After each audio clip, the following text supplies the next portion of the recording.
مقصد کے مقصد رنگ رنگیلیاں کھیلنا نہیں. تو پھر یہ رنگ رنگیلیاں ہمارے اندر آ کیسے گئی؟ تو اس کی وجہ جو تاریخ کے کتابوں میں، تاریخ کے اوراقوں میں بزرگوں نے لکھی ہے، تو اس کی وجہ یہ لکھی ہے کہ حضرت عیسیٰ علیہ السلام کی کرسمس کا دن منایا جاتا تھا 25 دسمبر کو، اور وہ بھی ان کی آسمان پر اٹھائے جانے کے 300 سال بعد.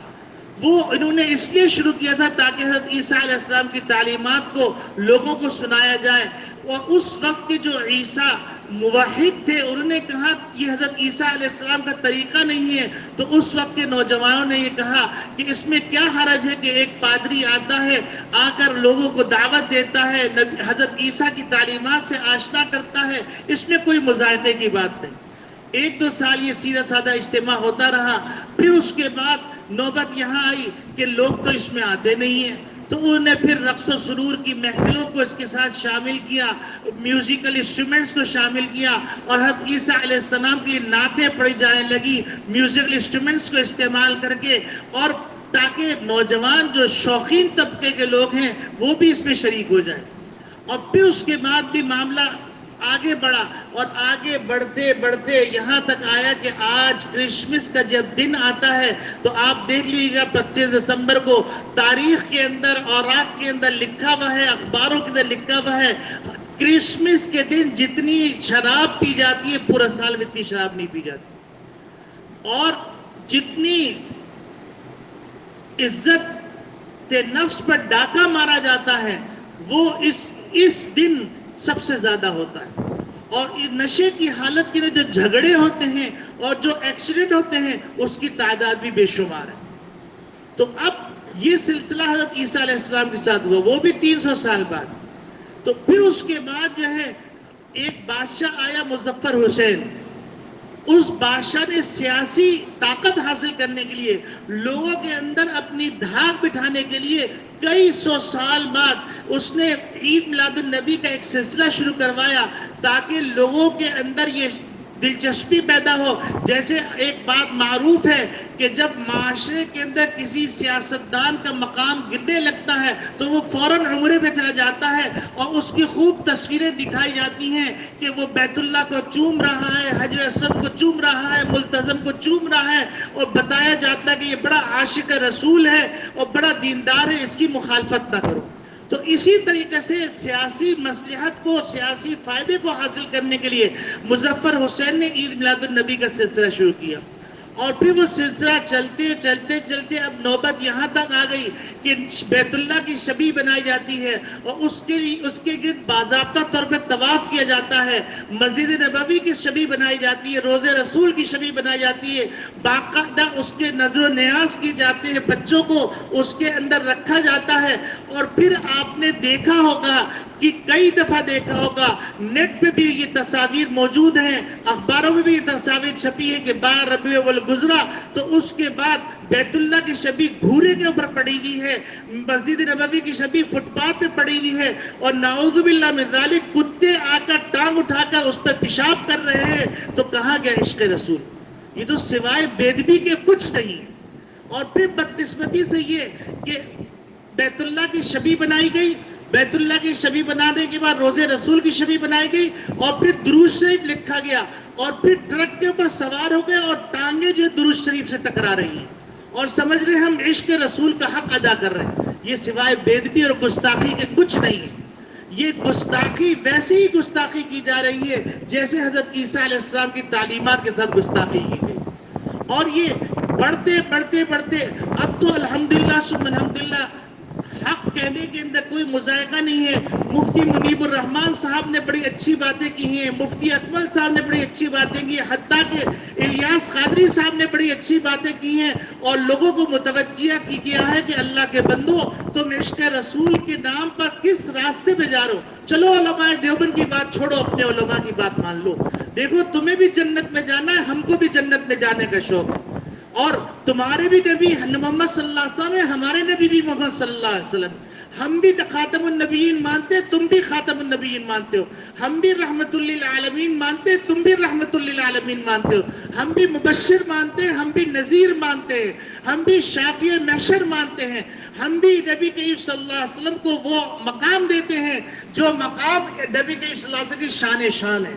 بس یہ جو ایسی عوامی غلطیاں ہیں، اس عوامی غلطیوں کو بریک لگانے کی ضرورت ہے، ورنہ لوگ یہ سمجھنے لگیں گے کہ 12 مہینوں کے اندر صرف 12 دن اور 12 دنوں میں سے صرف 2 دن 3 دن نبی کریم صلی اللہ علیہ وسلم کے عشق کے نام پر نعتیں لگا دی جائیں، اس کے ساتھ میوزیکل، جو نبی کریم صلی اللہ علیہ وسلم فرما رہے ہیں کہ مجھے مبعوث کیا گیا ہے تاکہ میوزیکل انسٹرومنٹس توڑوں۔ اب میوزک کے اوپر نعتیں چل رہی ہیں، میوزک کے اوپر باقاعدہ ڈانس ہو رہا ہے، پھر اب بدقسمتی سے نوبت یہاں تک آ گئی، باقاعدہ کیک بنایا جاتا ہے اور اس پہ لکھا جاتا ہے محمد رسول اللہ۔ آپ سوچئے کس ہمت سے آپ محمد صلی اللہ علیہ وسلم کے نام کو کاٹتے ہیں۔ ہیپی برتھ ڈے ٹو یو محمد رسول اللہ، نیٹ پہ موجود ہے یہ تصاویر۔ یہ بدقسمتی ہے، یہ حد سے تجاوز ہے، یہ گستاخی ہے۔ کہیں ایسا نہ ہو کہ نبی کریم صلی اللہ علیہ وسلم کی شفاعت کی امید پہ ہم جائیں تو نبی کریم صلی اللہ علیہ وسلم اللہ نہ کرے دردرا دیں اور دھتکار دیں، کہیں کہ تم جاؤ، تم نے ہمارے بعد ہمارے دین کے اندر تحریف کی ہے، تم نے ہمارے دین کا مذاق بنایا ہے، تم ہمارے قریب بھی مت جاؤ۔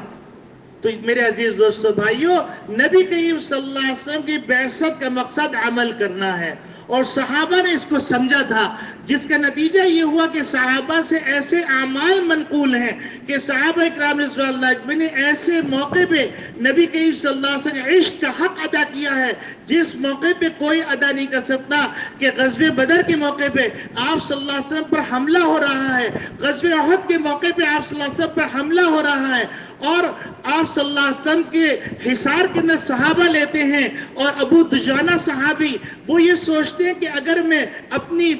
پیٹھ نبی کریم صلی اللہ علیہ وسلم کی طرف کروں گا اور تیر دشمن کی طرف ماروں گا تو آپ صلی اللہ علیہ وسلم کی بےدبی ہوگی، تو وہ نبی کریم صلی اللہ علیہ وسلم کے چہرہ کرتے ہیں اور اپنے پشت کے اوپر تیر اور تلواریں برداشت کرتے ہیں، اور یہ برداشت نہیں کرتے کہ میری پیٹھ نبی کریم صلی اللہ علیہ وسلم کی طرف۔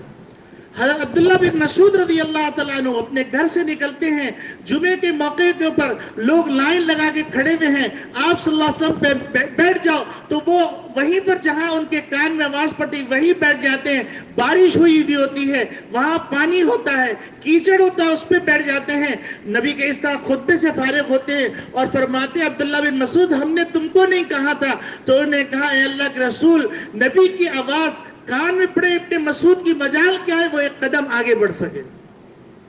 تو میرے عزیز دوستو بھائیو، نبی کریم صلی اللہ علیہ وسلم کی بعثت کا مقصد عمل کرنا ہے۔